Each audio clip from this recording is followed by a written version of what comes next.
নমস্কার বন্ধুরা, নতুন একটা ভিডিওয় সবাইকে স্বাগতম। আজকে আমি চলে এসেছি সবজি খেতে। আমার শ্বশুরমশাই প্রায় সারা বছরই এখানে টুকটাক কোনো না কোনো সবজি চাষ করে থাকে।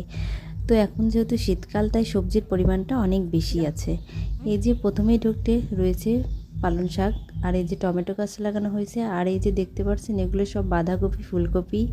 আবার দেখুন এই সবজির পাশাপাশি আবার এখানে কিছু আখেরও চাষ করা হয়েছে। এই যে দেওয়া হয়েছে, এটা হচ্ছে বাঙি। এটা দেখুন একদম তরমুজের মতো দেখতে মনে হচ্ছে, দিয়েছে যাতে এটা ঝুলে থাকে। তো এই যে এইদিকে আবার রয়েছে দেখুন পালং শাক, মূলো শাক আর লাল শাক একসঙ্গে বোনা হয়েছে। তো এখানেও কিন্তু বেশ বড় বড় হয়ে গেছে কিছুদিনের মধ্যেই।